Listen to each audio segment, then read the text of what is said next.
జర్నలిస్టుల సమస్యలపై Andhra Pradesh working journalist federation అన్ని విధాలా పోరాడుతోందని జాతీయ జర్నలిస్టుల సంఘం కార్యదర్శి గండ్ల శ్రీనుబాబు అన్నారు. Andhra Pradesh working journalist federation Visakhapatnam శాఖ అనుబంధ సంఘాలు broadcast association small and medium papers association సంయుక్తంగా కార్యవర్గ సభ్యుల సమావేశం మంగళవారం ఒక ప్రైవేటు హోటల్లో నిర్వహించారు. యూనియన్ ఆధ్వర్యంలో వినాయక చవితి సందర్భంగా శుక్రవారం సభ్యులకు వినాయక ప్రతిమలు, మొక్కలు, చవితి కథాపుస్తకం పంపిణీ చేయాలని ఈ సందర్భంగా నిర్ణయించారు. సభ్యులందరికీ యూనియన్ అన్ని విధాలా అండగా ఉంటుందని, జర్నలిస్టుల సంక్షేమానికి యూనియన్ కట్టుబడి ఉంటుందని తెలిపారు. ఈ సమావేశంలో ఫెడరేషన్ విశాఖ జిల్లా కార్యదర్శి G Srinivasarao, federation organising secretary PS Prasad, ఉపాధ్యక్షులు K Muralikrishna, B Sivaprasad, broadcast association అధ్యక్ష కార్యదర్శులు Eeroti Eswararao, Kinthada Madan, small and media papers association అధ్యక్ష కార్యదర్శులు విఎస్ జగన్మోహన్, కె శ్రీనివాస్ తదితరులు పాల్గొన్నారు. ఆంధ్రప్రదేశ్ వర్కింగ్ జర్నలిస్టుల ఫెడరేషన్, ఏపీ బ్రాడ్కాస్ట్ జర్నలిస్టుల అసోసియేషన్, అలాగే small and medium newspapers association ఈరోజు ప్రత్యేకంగా ఒక కార్యవర్గ సమావేశం ఏర్పాటు చేసుకున్నాం. ఫెడరేషన్ కార్యవర్గ సమావేశంలోని ప్రధానంగా సభ్యత్వ నమోదుతో పాటు రానున్న సంక్షేమ కార్యక్రమాలు, అలాగే పండుగల నిర్వహణ కోసం చర్చించడం జరిగింది. ప్రధానంగా వినాయక చవితి, విజయదశమి పండుగలు ఎప్పుడు కూడా ఫెడరేషన్ నిర్వహిస్తూ వస్తుంది. చాలా కాలం నుంచి ఈ పండుగలని ఫెడరేషన్ జరిపిస్తూ ఉంది. కాబట్టి ఇందులో అందరూ భాగస్వాములు కావాలని ప్రధానంగా రాష్ట్ర ప్రభుత్వం గుర్తింపు పొందిన ఈ రెండు యూనియన్ల ద్వారా జర్నలిస్టులకు ఏదైనా తమ పరిధి మేరకు, మా పరిధి మేరకు అక్రిడేషన్లు సులభతరం చేయాలని ఇప్పటికే ప్రభుత్వానికి విన్నవించుకున్నాం. అలాగే మన రాష్ట్ర మంత్రివర్యులు నారా లోకేష్ గారిని కలిసి ఒక 6 వినతుల మీద మనం ఏవైతే పెండింగ్ సమస్యలు ఉన్నాయో దాని మీద వినతిపత్రం ఇవ్వడం, దాన్ని నేను ఖచ్చితంగా ఐఎన్పిఆర్కి పోయే ప్రభుత్వానికి పంపిస్తానని చెప్పాను. అలాగే ఉప ముఖ్యమంత్రి పవన్ కళ్యాణ్ గారికి కూడా ఒక నివేదిక పంపించాను నేనైతే ప్రత్యేకంగా. అందులో ఏంటంటే ప్రధానంగా నేను మెన్షన్ చేసిన పాయింట్లు ఏంటంటే 6 పాయింట్లు మెన్షన్ చేశాను. అందులో ఒకటి ఏంటంటే ఎప్పటి నుంచో ఇల్లు కానీ ఇళ్ల స్థలాలు కానీ అన్నారు, ఇళ్ల స్థలాలు ఇవ్వాలని చెప్పేసి ఒక డిమాండ్ ఉంది, అదొకటి. దాంతోపాటు ఇతర 11 రాష్ట్రాల్లో పెన్షన్ సదుపాయం ఉంది జర్నలిస్టులకి, మరి మన రాష్ట్రంలో కూడా పెన్షన్ సదుపాయం కల్పించాలని, వీటితో పాటు అక్రిడేషన్లు సులభతరం చేయాలని, అటాక్స్ కమిటీలతో పాటు అన్ని కమిటీలు కూడా జర్నలిస్ట్ సంఘాలకు ప్రాతినిధ్యం కల్పించినట్లయితే పారదర్శకంగా ఉంటుంది అని ఆ పాయింట్లు కూడా మెన్షన్ చేయడం జరిగింది.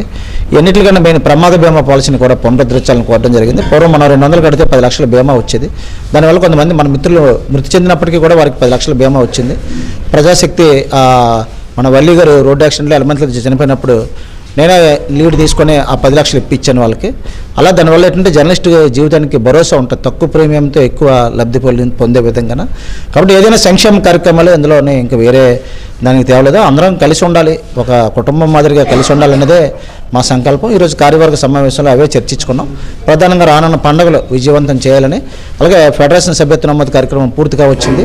గ్రామీణ ప్రాంతాల్లో ఇంకా రూరల్ ప్రాంతంలోనే అక్కడ కూడా కార్యవర్గాలు ఏర్పాటు కావాల్సి ఉంది. వాటి మీద కూడా దృష్టి పెట్టాం.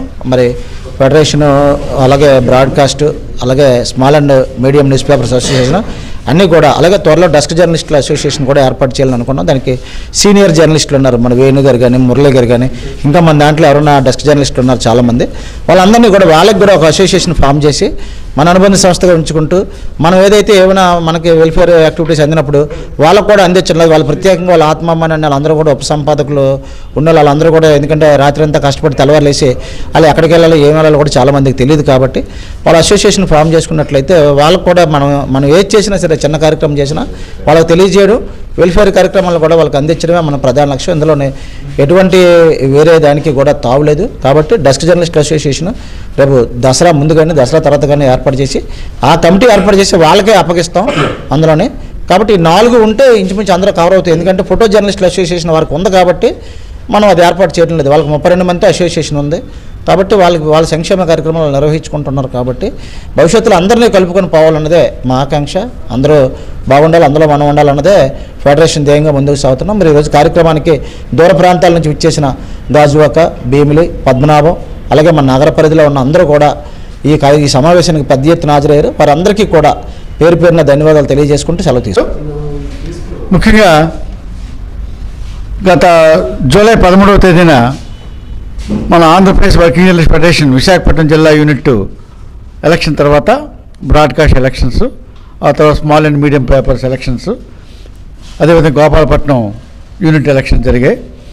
సో ఇది మన పెద్ద బాడీ ఏర్పడింది.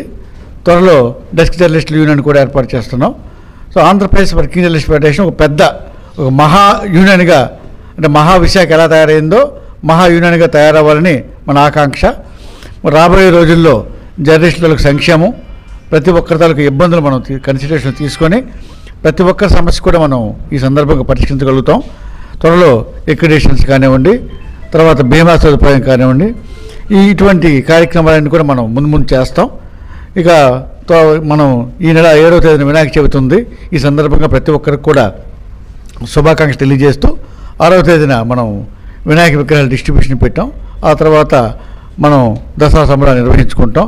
ముందు మరిన్ని కార్యక్రమాలు అందరం కలిసి బ్రాడ్కాస్ట్, స్మాల్ పేపర్సు, డెస్క్ జర్నలిస్టులు, మిగతా గాజువాక, గోపాలపట్నం ఆ యూనిట్లు అంతా కలిపి చేసుకుంటాం. ముఖ్యంగా మన జాతీయ కార్యదర్శి శ్రీనిబాబు గారు, తర్వాత మా సెక్రటరీ శ్రీనివాస్ గారు, గాజువాక ప్రసాద్ గారు అందరం కలిసి, ఈరోజు ఈశ్వర గారు అందరం కలిసి మన ఒక ఐకమత్యంగా యూనియన్ని ముందుకు నడుపుతూ అందరి తాలూకా యోగక్షేమాలు ముందు మనం పరిష్కరించుకోగలుగుతున్నాం. ఈ సందర్భంగా నాకు అవకాశం వచ్చింది. మీ అందరికీ కూడా ధన్యవాదాలు తెలియజేస్తున్నాను.